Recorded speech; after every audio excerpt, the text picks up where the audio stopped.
Si moi, conférencière, je suis anxieuse avant d'aller à une soirée parce que je connais pas les gens là-bas et que du coup, je vais devoir faire la conversation et devoir me présenter, bah, ça veut dire que les personnes que je considère comme étant, les plus, haut niveau dans les domaines et que j'idéalise, bah, elles aussi, elles ont leurs peurs, elles ont leurs angoisses, elles ont leurs pensées parasites. Enfin, on est tous humains, en fait, c'est vraiment ce truc-là, quoi. Plat. Le podcast qui explore ce qui nous freine, ce qui nous pousse et ce qu'on ne dit pas toujours à haute voix. Je tends le micro à celles et ceux qui osent retirer l'armure, revenir à l'essentiel et partager ce qui les a vraiment transformés. Aujourd'hui, j'accueille Kana, plus connue sur Instagram et sur YouTube comme Kana Aka. Bonjour Kana. Bonjour, merci. Kana, je t'ai découverte le samedi 21 septembre 2024 au Grand Rex et ce jour-là, j'ai pris une grande claque. Je pense que tu reviendras sur cet événement.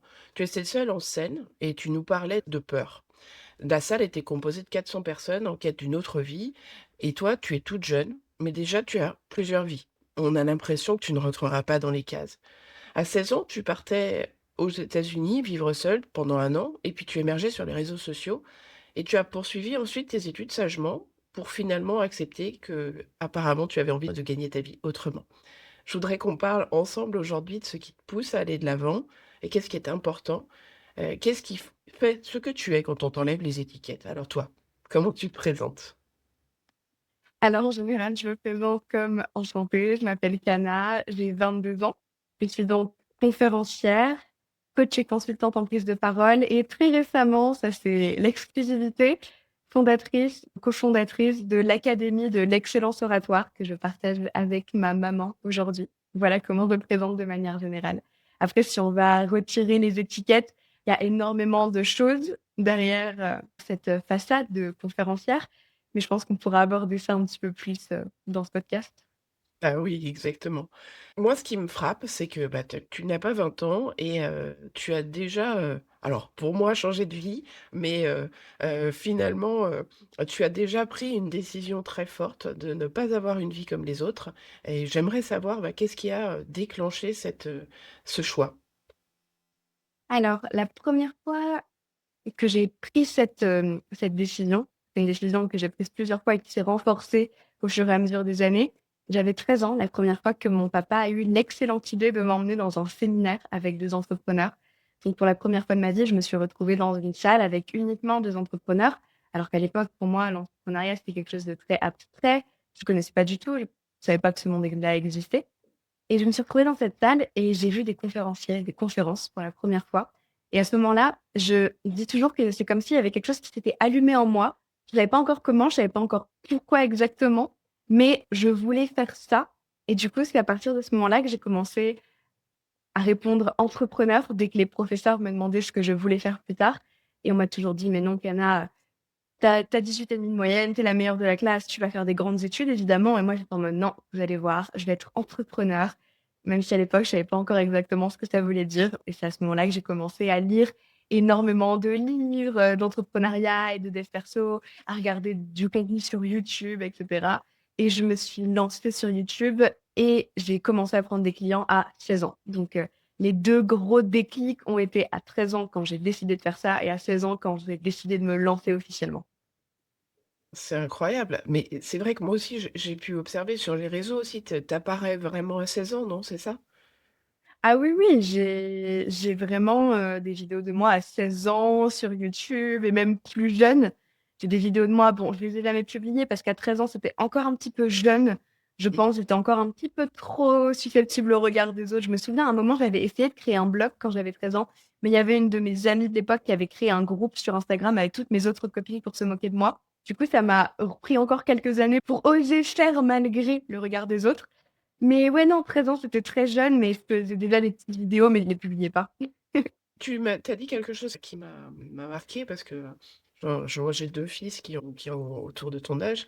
Le regard des professeurs, c'est quand même quelque chose qui est pas facile aussi, à éluder. Oui, ça, c'est quelque chose que j'ai pas ça m'a pas fait particulièrement de mal. Je pense que j'ai eu de la chance à ce niveau-là. Déjà, j'avais les parents derrière qui étaient absolument pour ce que moi je voulais faire et qui m'ont absolument jamais fait comprendre ou transmis la pensée comme quoi il y avait des choses que je ne pouvais pas faire si j'en avais envie. j'étais pas une mauvaise élève, les profs m'adoraient.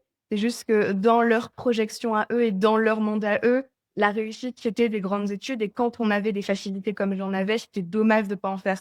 Donc finalement, c'était juste en mode: «Bah oui, vous voulez que je fasse des études, vous êtes gentils parce que c'est ce que vous voulez pour moi, parce que vous projetez que c'est le mieux pour moi.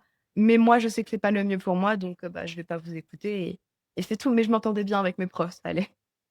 D'accord et tu as l'impression qu'il y a eu d'autres freins ou entre, effectivement, tu parlais du regard des autres, de tes pairs, finalement, de tes amis, dans une Ouais. moindre mesure, mais qu'est-ce qui freine effectivement, quand on a ces envies-là?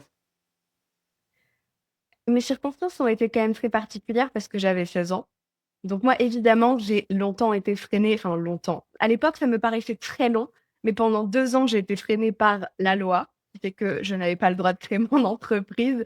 Donc pendant 2 ans, j'ai magouillé, j'ai dit à mes clients je suis tombée sur des gens géniaux, j'ai eu vraiment de la chance à ce niveau-là parce que j'ai dit à certains de mes clients: «Attends, tu me paieras dans 6 mois quand j'aurai créé mon entreprise».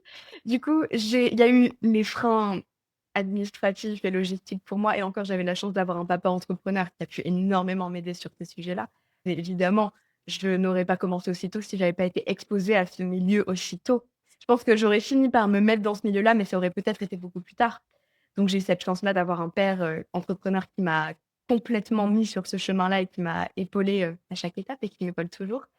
Mais après, il y a aussi eu, bah, le regard des autres, ça allait mieux, mais il y a eu la solitude de l'entrepreneuriat qui m'a bloquée un certain temps parce que du coup, quand je suis rentrée des États-Unis à Medicine MSG, je voulais quand même avoir le bac et j'ai passé 2 ans au CNED, donc à faire l'école à la maison et je me sentais tellement seule que quand j'ai eu le bac, je me suis dit que je voulais faire des études et ma motivation principale pour faire des études, ça a été de rencontrer des gens. Je suis contente aujourd'hui d'avoir fait des études, j'ai pas eu le diplôme, je suis pas allée jusqu'au bout, mais j'ai fait, 2 ans et demi d'études, je me suis arrêtée 4 mois avant le diplôme. Mais justement parce que j'avais fait le grand Rex et j'avais trop de demandes de clients et que je pouvais plus tout gérer. Mais du coup, le fait d'être très seule, ça m'a retardée parce que si j'avais pas fait d'études, j'aurais sûrement consacré beaucoup plus de temps à l'entrepreneuriat. Même si je suis contente aujourd'hui d'en avoir fait parce que j'ai rencontré des gens géniaux et que j'ai appris plein de trucs. La solitude de l'entrepreneuriat m'a ralentie et il y a eu aussi au niveau des blocages, j'en ai fait une force aujourd'hui, mais évidemment, il y a un certain sexisme dans l'entrepreneuriat, des opportunités qu'on donne pas aux mêmes personnes. Il y a moins de femmes sur scène dans les événements, encore aujourd'hui, c'est dommage. Voilà, les choses qui m'ont plus ou moins ralentie. Bravo pour tout ce que tu as réussi à faire, J'ai de la chance sur plein de niveaux. C'est jamais tout noir ou tout blanc. Être jeune, oui, certes, ça m'a ralenti pendant un petit temps parce que, bah, du coup, je pouvais pas faire ce que je voulais. Mais en même temps, du coup, les gens me donnaient ma chance beaucoup plus facilement parce que c'est plus rare d'avoir une jeune qui se lance. Et oui, j'ai des privilèges sur plein de niveaux, donc non, franchement, les astres étaient pas du tout alignés contre moi, même s'il y a eu des obstacles, franchement, j'ai eu beaucoup de chance sur le parcours. Mais c'est vrai qu'il y a des petits trucs, je m'en serais bien passée. attention, tu parles, comme une jeune femme quand tu dis que tu as de la chance. Tu as provoqué ta chance, Cana. Oui, oui, Tu n'as fait que provoquer ta chance, c'est quand même assez fantastique j'ai d'avoir eu le courage de la provoquer. j'ai utilisé les outils que j'avais de la meilleure manière possible et j'ai provoqué ma chance, effectivement. Est-ce qu'il y a quelque chose, je sais pas, quelque chose où tu as l'impression de jamais avoir formulé une forme d'aveu ou quelque chose que tu aurais jamais dit et qui finalement, bah, était aussi un de tes leviers internes, assez forts? C'est une trop bonne question. Je pense qu'une de mes motivations et c'est quelque chose que j'observe, c'est plus je guéris, plus je fais mon chemin d'être plus sereine dans ma vie, d'être plus calme, de réguler mon système nerveux, moins j'ai la rage de réussir. À l'époque, un truc qui m'a vraiment, vraiment poussée et je pense que c'est le cas de beaucoup d'entrepreneurs, c'est que j'avais la rage, je voulais réussir. C'était ça ou rien et j'étais tellement à fond, c'était toute ma vie. Je n'étais rien d'autre que ça et je remarque que dans les périodes où je suis plus calme, où je suis plus sereine, j'ai moins cette rage de faire et j'arrive à entreprendre depuis un espace plus serein et du coup, je pense qu'un vrai truc qui m'a poussée, C'est cette envie de prouver à absolument tous ceux qui m'avaient sous-estimée qu'ils avaient tort et d'exprimer des choses que j'avais envie d'exprimer et c'est paradoxal parce qu'il y a des choses que j'ai toujours eu très envie d'exprimer que je n'exprime que depuis très récemment, notamment autour du sexisme dans l'entrepreneuriat et cetera que j'ai commencé à exprimer très récemment, en fait, sur les réseaux sociaux, finalement. Je sais pas si tu as un petit peu suivi, ce Ouais. chemin-là? Bah, oui, tout à fait, tout à fait.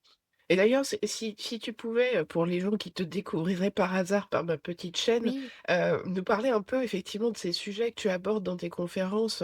Moi, j'en ai vu une sur la peur, la première fois. La deuxième fois, ça parlait des éléments autour de la discipline. Tu attaquais un peu le concept de discipline. Je pense que ça serait intéressant effectivement que tu en reparles un peu aujourd'hui parce que je pense que ça te définit beaucoup finalement tout ça. Mmh. Alors ma conférence phare, celle qui m'a vraiment fait commencer en tant que conférencière, c'est «Avoir peur et y aller quand même», dans laquelle je partage qu'on n'est pas obligé de se battre contre la peur, mais qu'il y a des moyens de faire en sorte d'avancer avec et juste de la placer, tu sais, comme si la vie est une voiture, bah, faire en sorte que ce soit pas la peur qui soit au volant, mais que ce soit nous et on n'est pas obligé de la mettre dans le coffre, on peut juste la mettre sur un siège à l'arrière, parce qu'elle est là pour essayer de nous protéger. Enfin, c'est toute une conférence, c'est difficile de la résumer. Donc avoir peur et y aller quand même, qui m'a fait décoller. Ensuite, on a la discipline n'est pas la voie, effectivement, que j'ai commencé cette année, dans laquelle je parle des travers de la discipline, notamment du culte dans le monde de l'entrepreneuriat qu'on fait autour de la discipline, comme quoi c'est la seule manière de réussir, la seule manière de réaliser tes rêves, d'atteindre la vie qu'on veut. Moi, je trouve que c'est pas vrai, parce que la discipline, c'est un peu culpabilisant comme notion. Je sais pas si tu as remarqué dans les livres, sur les réseaux sociaux, tout le monde te dit qu'il faut absolument faire ça comme ça, qu'il faut te lever tous les matins tôt et puis qu'il faut faire du sport et puis il faut méditer et quand tu y arrives pas, tu te sens un petit peu, bah, comme une merde, désolée pour le terme, mais c'est le sentiment que j'ai eu et que beaucoup de personnes ont témoigné aussi. La discipline, c'est violent, c'est culpabilisant. Le terme discipline de base porte une certaine violence en lui.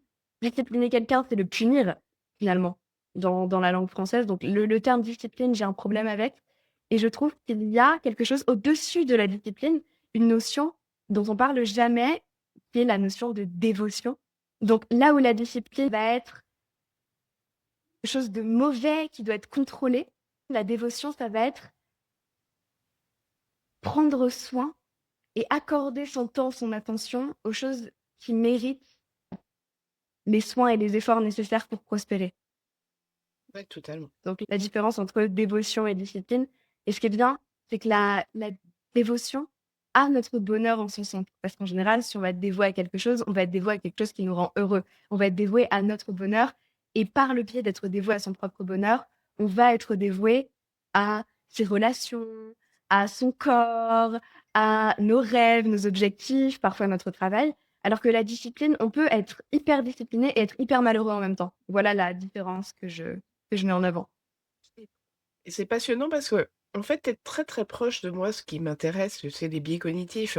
Aujourd'hui, effectivement, quand je crée mon site, aujourd'hui, c'est plutôt mon laboratoire. Je l'appelle plutôt mon laboratoire que mon site, mais finalement, comprendre comment ton cerveau fonctionne, parce que c'est ce que tu fais d'une certaine façon, tu l'expliques avec tes mots, mais c'est vraiment ça. Comprendre comment ton cerveau fonctionne, c'est finalement une clé pour vraiment se connaître et vraiment être en capacité d'adapter à soi, des méthodes qu'on entend et qu'on comprend, mais qu'on a souvent du mal à s'approprier. Tu parlais de Ouais. sexisme. Moi, j'ai la chance de l'avoir vécu en entreprise, beaucoup. Aujourd'hui, en 2026, je m'autorise à avoir, véritablement une action contre le sexisme. Depuis quelques mois, j'anime une fresque de l'équité. On a souvent des femmes, beaucoup, pas assez d'hommes, souvent, malheureusement, mais les faits, les éléments, les chiffres, c'est ce que j'amène dans le site, c'est ce que j'amène dans la fresque. C'est pour moi, pour mon fonctionnement mental à moi, des éléments très importants. Plutôt qu'effectivement, discipline. Moi, les mots qui me font peur, si tu veux, c'est discipline ou routine ou, résilience parce que la résilience, un peu divergent, j'en ai conscience, mais c'est des mots où en fait, on vient de te faire des injonctions, d'accepter des choses qui te dérangent. Après, c'est plus ou moins grave et plus ou moins dérangeant, mais encore une fois, comment, on trouve sa voie et je trouve que c'est la force de ton parcours, c'est la façon dont tu trouves ta voie, Mmh. et merci déjà pour ça. C'est trop marrant que tu prononces le mot routine parce que dans cette conférence, justement, je fais le lien entre discipline et routine parce que la notion de discipline est très souvent liée à la notion de routine. Et une routine, en général, ça dure 24 heures. C'est cyclique. On dit une routine de jour ou une routine de nuit, mais c'est quelque chose qu'on fait tous les jours. C'est le principe de routine. Et faire la même chose à la même heure tous les jours, c'est quelque chose qui est beaucoup plus facile pour un homme que pour une femme parce que son cycle hormonal va durer 24 heures, là où le cycle hormonal de la femme va durer entre 25 ou 30 jours. Et du coup, pour nous, c'est beaucoup plus difficile aussi de mettre en place cette notion de routine. Donc, tout est lié, finalement, j'ai presque envie de dire. Et quand tu dis résilience, discipline, routine, c'est des mots qui font peur. Moi, j'ai tendance à me dire, si j'avais voulu être résiliente, c'est un peu des mots qui nous font injection, nous faire violence à nous-mêmes pour réussir. Moi, je pense qu'on n'est pas. Évidemment, des fois, il faut charbonner. Évidemment, des fois, il faut un peu aller contre son envie de regarder Netflix en mangeant du chocolat si tu as envie de créer ton truc et que ça marche. Mais je pense pas qu'on soit obligé de se faire violence chaque jour de notre vie pour réussir. Et si j'avais voulu me faire violence, autant être salarié, c'est plus sécurisant, quoi. Genre, si je dois me faire violence dans ma boîte, autant me faire violence et être salarié. Ça, c'est vraiment un truc que je comprends pas cette injonction à toujours vouloir se faire du mal pour réussir. Et je pense qu'on peut réussir en étant heureux et sans se faire du mal, quoi. Ça, c'est vraiment un truc c'est vraiment un des trucs que je prône le plus. Bah, écoute, merci beaucoup. Je te propose qu'on balaye, 2-3 biais cognitifs, qui, me semblent particulièrement faire écho à tout ce que tu m'as dit. Un premier biais, qui me semble intéressant de creuser, c'est le biais de désirabilité sociale.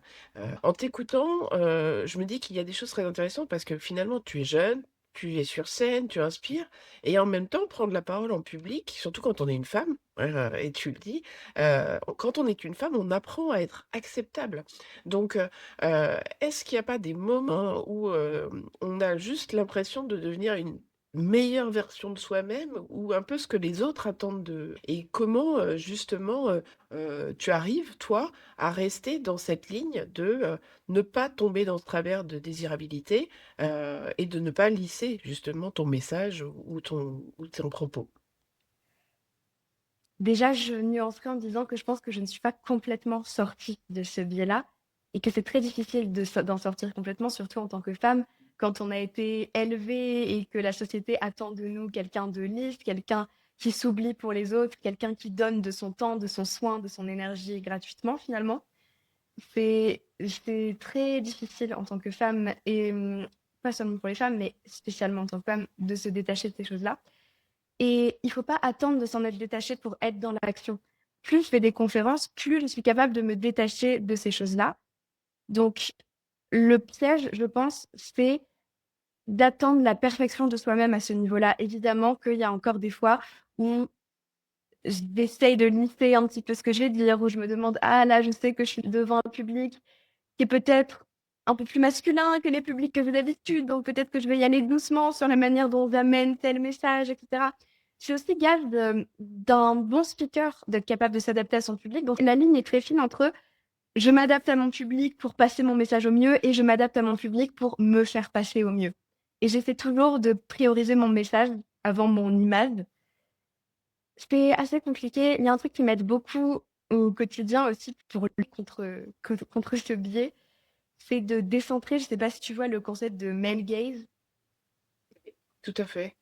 Le concept que, je sais plus qui avait dit ça, c'était hyper intéressant quand j'ai lu, ça m'a retourné le cerveau, qui disait que j'ai l'impression qu'à travers mes yeux, il y a toujours un homme qui m'observe, même quand je suis seule, et que toutes mes actions sont faites pour lui plaire, à cet homme imaginaire qui nous regarde à travers nos yeux. Et du coup, des fois, je me surprends à faire ça et je me dis, mais attends, est-ce que là, pour qui est-ce que je fais ça? Est-ce que je fais ça pour l'homme qui me regarde à travers mes yeux ou est-ce que je fais ça pour la femme que j'ai envie d'être et que je suis aujourd'hui? C'est C'est un très concept important, c'est ce que intéressant. tu dis. Totalement. Tu as partiellement répondu, mais si personne te regardait, est-ce que tu dirais les choses différemment? Est-ce que tu ferais certaines choses vraiment différemment? Bien sûr que oui. Mmh. Ah oui, oui, bien sûr, évidemment. Je pense que c'est, assez irréaliste de se dire le contraire. On est des êtres humains, on est des êtres sociaux. Le regard des autres reste quelque chose d'important. C'est comme j'aime bien les gens qui disent: «Ah moi, le regard des autres, je m'en fiche vraiment». Il y a des gens qui accordent plus d'importance que d'autres et il y a des gens qui, effectivement, sont un peu en marge de ça et qui accordent moins d'importance au regard de l'autre. C'est pas vrai, on est tous des êtres humains, on accorde tous une importance à la relation et via cette importance qu'on accorde à la relation, on accorde forcément une importance au regard que les gens vont porter sur nous. Tu as totalement raison. Un autre biais, très important et alors inverse, c'est, la façon dont son cerveau, imagine que les autres ont un regard sur soi. Et ça, c'est quelque chose, moi, qui me fascine, c'est ce qu'on appelle l'illusion de transparence. Alors c'est une anecdote que je raconte, mais quand j'étais, jeune, j'avais l'impression quand je traversais le hall du lycée le matin, que absolument tout le lycée me regardait traverser. Toi, tu fais des conférences, donc comment tu arrives effectivement à dompter cette petite voix intérieure, sur, la surestimation qu'on fait de la capacité des autres à lire en nous? La surcapacité des autres à lire en nous. Je me rappelle que, en fait, un truc à propos de moi, c'est que je suis dans ce monde depuis que je suis petite. Des conférences, j'en ai vu des centaines et j'ai côtoyé des conférenciers. J'ai eu la chance de pouvoir. En fait, quand tu es jeune et que tu vas dans un événement, c'est très facile d'aller parler aux gens parce que tout le monde se demande ce que tu fais là. Du coup, les conférenciers, je leur ai parlé, j'ai compris comment ça fonctionnait, etc. Et très tôt, j'ai eu cette réalisation que, ah, purée, en fait, cette personne, elle a peur. Cette personne que j'idéalisais, j'étais en mode, waouh, c'est incroyable. Il va sur scène, il parle devant tous ces gens. En fait, cette personne, elle a peur aussi. Et moi, je le voyais pas. Donc, si moi, je le vois pas, ça veut dire que quand moi, je suis sûre, si moi, à l'époque, je ne le voyais pas, que cette personne avait peur, que cette personne avait des insécurités, avait des problèmes, bah, ça veut dire que quand moi, je suis sur scène, les gens le voient pas non plus, en fait. Du coup, j'ai la chance d'avoir eu ce recul-là avant même de devenir conférencière. Après, en fait, ça, c'est un truc que j'ai compris assez tôt, c'est que les gens ne feront jamais aussi attention à moi que moi, je fais attention à moi. Et l'inverse est vrai aussi. Ça, c'est un truc que je prône beaucoup et que je dis notamment à mes clients. C'est que la perfection n'existe pas quand tu prends la parole, mais personne ne sera jamais aussi exigeant avec toi que toi, tu n'es exigeant avec toi. Donc, c'est des choses que je me répète beaucoup. C'est génial parce qu'en fait, effectivement, tu as cette intuition profonde de cette compréhension, moi j'ai appris effectivement où j'ai réussi à mettre des mots, j'avais cette intuition, mais encore une fois, j'ai mis du temps, j'ai mis beaucoup de temps. Il y a quelques semaines, j'ai eu un choc. Je côtoie une jeune femme qui prône l'audace, et qui, est vraiment est en capacité comme toi, d'aller sur scène, de faire des shows et je l'ai vue, dans un dîner, on était avec un certain nombre de personnes et à un moment, j'ai tourné mon regard vers elle et je l'ai vue timide. Je l'ai vraiment vue timide. Et ce jour-là, moi, ça a été un énorme déclic. Je me suis dit: «Mais si elle, elle est timide et qu'elle ose faire ce qu'elle fait, c'est qu'effectivement, bah, il y a de la place pour tout le monde qui a envie de se challenger». Bah, ce qui fait qu'il y a 8 jours, j'étais dans un cocktail à Paris et pour la première fois, j'ai pris mon courage à 2 mains et je suis allée voir quelqu'un, j'ai bientôt 50 ans qu'elle a moi. Je suis allée voir quelqu'un, j'ai commencé à discuter avec elle, en me disant qu'il y avait autant de chances finalement qu'elle soit dans le même état que moi. C'est-à-dire que cette entrée en matière dans un cocktail, c'est un enfer. On voit des gens, mais on n'ose pas aller parler. Et toi, Ça, tu l'as visiblement en intuition et chapeau. merci. Mais cette dame, c'est moi et je suis elle, vraiment. C'est-à-dire que sur scène, il n'y a pas de souci, elle est confiante, je parle fort, je dis ce que je pense, j'y arrive. En interpersonnel, dans un repas ou dans une soirée, j'ai plus d'anxiété. L'anxiété n'est pas la même, mais mon niveau d'anxiété est plus haut avant d'aller à une soirée que avant de faire une conférence, par exemple. Oui. Donc c'est tellement, et même c'est tellement subjectif, hein. C'est pour ça que j'essaye, et encore une fois, je suis humaine, donc je ne me détacherai jamais complètement de ça, mais j'essaie de ne pas projeter sur les autres parce que je sais pas ce qui se passe dans leur tête. Si moi, conférencière, je suis anxieuse avant d'aller à une soirée parce que je connais pas les gens là-bas et que du coup, je vais devoir faire la conversation et devoir me présenter, bah, ça veut dire que les personnes que je considère comme étant, les plus, haut niveau dans les domaines et que j'idéalise, bah, elles aussi, elles ont leurs peurs, elles ont leurs angoisses, elles ont leurs pensées parasites. Enfin, on est tous humains, en fait, c'est vraiment ce truc-là, quoi. C'est totalement ça. Moi, j'avais cette sensation de pouvoir dire ça en disant: «Dans ma vie professionnelle, je suis capable de parler à tout le monde et d'aller vers les gens sans aucune difficulté», alors que dans ma vie personnelle, je n'étais pas capable de le faire et en fait, c'est exactement ce que tu viens de dire à un autre niveau. Mais moi, mon miroir, c'était effectivement quand j'arrivais pour travailler quelque part, j'avais aucune difficulté à aller voir les gens, parler, raconter. Mais en revanche, tu me mets dans une soirée, dans un mariage, dans un baptême, dans ma famille, j'ai beaucoup, beaucoup plus de mal. Ouais, ouais, tout à fait. Dernier biais, alors je ne sais pas si tu sais que c'est un biais, mais je pense que tu sais que tu en as bénéficié, c'est l'effet Pygmalion. Heu, moi, sur les 2 événements où je t'ai vu, j'ai vu ton père, partout dans la salle, en train de filmer, en train de prendre des plans et j'ai entreaperçu ta mère, je crois, au Grand Rex. Je suis pas sûre de l'avoir vue, au mois de septembre, mais le regard de ton père sur toi, c'est fantastique et effectivement et je sais pas si tu, mais je pense que tu l'as déjà exprimé. Tu as conscience à quel point effectivement c'est un effet qui est démultipliant d'avoir, dans son entourage des gens qui ont ce regard sur soi. Alors après, peut-être que c'est aussi un effet de poids de temps en temps, mais, est-ce que, tu as conscience de ce biais-là et Ah de mais bien cet sûr effet-là? et effectivement, il y a les 2 forcément. C'est toujours, il y a toujours un côté blanc, un côté noir, mais évidemment que c'est une chance inouïe et que mes parents encore une fois, c'est ce que je disais au début, c'est marrant, on fait un cercle complet, mais il y a aucun moment où j'ai exprimé un désir, où j'ai exprimé un rêve, où mes parents m'ont fait ne serait-ce que ressentir que ce serait pas possible. Chacune de mes décisions: «Ah, j'ai 16 ans, je veux partir aux États-Unis. OK, comment on fait?» «Ah, j'aimerais créer ma 1re offre. Papa, comment on fait?» «Ah bah, OK, comment on fait? Voilà, je te montre comment on fait.» «Ah, je veux créer mon entreprise. Ah bah, on va à la banque ensemble.» Enfin, j'ai eu une chance incroyable, encore une fois, j'en serais pas à ce stade aussi jeune si j'avais pas eu cet entourage-là. Et ma maman, c'est vraiment j'ai eu une chance inouïe parce qu'aujourd'hui, je dis que je suis le mix de mes 2 parents parce que mon père, c'est le côté business, entrepreneur, aller chercher les choses, hyper ambitieux, visionnaire et ma maman, c'est le côté douceur, sérénité, sécurité. OK, tu vas aller faire ça, mais est-ce que tu vas faire ça en étant anxieuse? Non, on va faire en sorte que tu sois régulée, que tu te sentes vraiment bien. Donc j'ai vraiment eu les 2 et évidemment, oui, mon tout le monde m'en a parlé au Grand Rex. Mon père avait une caméra et il courait dans les gradins pour pouvoir avoir les meilleurs angles possibles, alors qu'il y avait je sais pas combien de caméramans.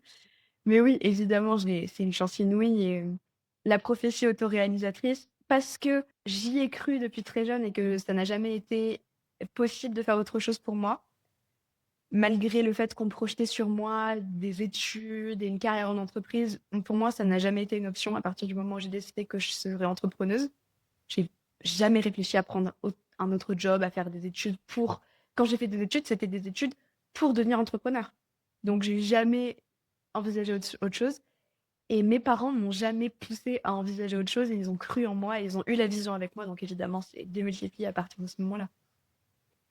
Cet effet Pygmalion, pour moi, c'est un effet qu'il faut, vraiment mettre en avant et j'essaye d'en parler autour de moi énormément parce que je trouve, tu parlais de l'école, toi, effectivement, tu avais, entre guillemets, «cette chance» d'avoir chez toi des parents qui avaient cet esprit-là. Mais pour les jeunes qui n'ont pas cet accompagnement, tu rajoutes ce besoin d'arriver à convaincre l'ensemble de ton écosystème que tu vas faire quelque chose de radicalement différent. Je te dis, moi, j'ai commencé à me dire que j'allais changer de vie, j'ai passé les 45 ans et encore aujourd'hui, autour de moi, il y a un certain nombre de gens qui comprennent pas. Donc ça veut dire que c'est tout un pan de ma vie sur laquelle je ne peux pas parler avec tout le monde. Parce que, plutôt que d'avoir, bah, un effet un peu de soufflet, de gens qui te disent: «Ouais, mais tu es sûr, tu prends des risques, tu te rends pas compte».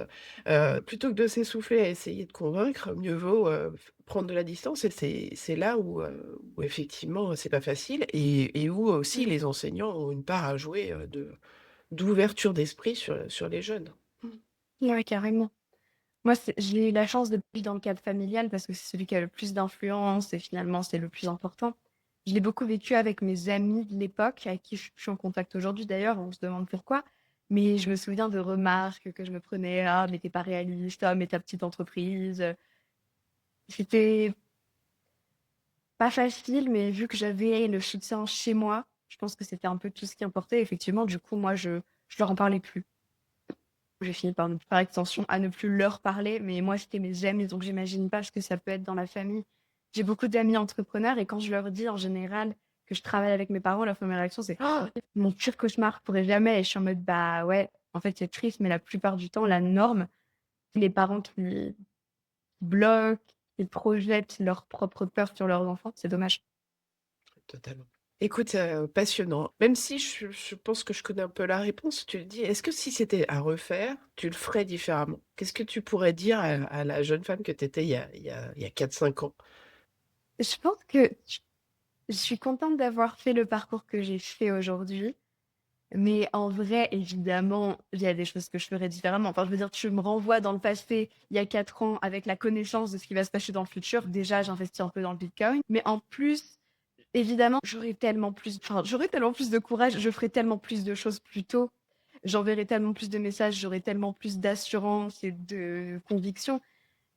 Enfin, évidemment que je ferais des choses différemment, que je me lancerais plus tôt, que j'arrêterais le copywriting plus tôt pour me lancer pleinement dans la conférence plus tôt. Il y a plein de choses que j'aurais fait plus tôt. Et c'est marrant de dire ça alors que j'ai que 22 ans, mais j'ai conscience que c'est déjà très tôt.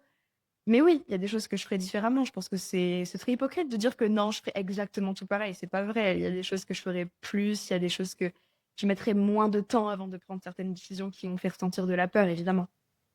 OK. Ah bah, écoute, c'est super courageux et c'est vraiment passionnant.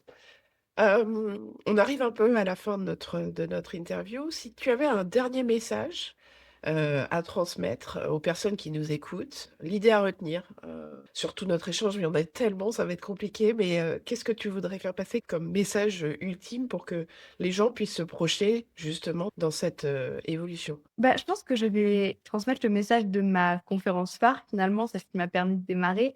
Avoir peur et y aller quand même. La peur, c'est un guide.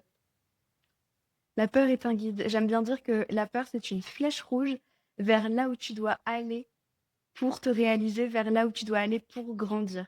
Si quelque chose nous fait ressentir de la peur, ça veut dire que quelque part, on doit aller explorer dans cette direction parce que la peur se tient sur chaque chemin que nous n'avons encore jamais pris et c'est les chemins qu'il faut justement prendre en général. Surtout quand on est une femme. Parce que les femmes ont tendance à moins faire, à moins oser, à compétence égale, une femme va systématiquement moins se mettre en avant. Donc, pour tout le monde, mais surtout pour les femmes, la peur, c'est juste une information et c'est une flèche vers là où il faut aller. Je mettrai, hein, le lien de cette conférence en dessous de la vidéo parce que, définitivement pour ceux qui ou celles qui ne l'ont pas vue, elle est essentielle à la compréhension. Écoute, merci Kana, merci pour cet échange, passionnant. J'attendais beaucoup de cette rencontre et j'ai encore plus. Donc, Merci beaucoup. je te remercie 1000 fois. Hem, Merci d'avoir écouté cet épisode des Pieds dans le plat. Aujourd'hui, on a parlé du regard, celui des autres, celui qu'on imagine et celui qui nous construit. Si cet épisode vous a bousculé, fait réfléchir ou simplement touché, partagez-le autour de vous et si vous avez envie d'aller plus loin, abonnez-vous, laissez un commentaire ou posez une question sur le prochain épisode parce que c'est comme ça qu'on avance, un déclic après l'autre, un biais à la fois. Merci. Merci.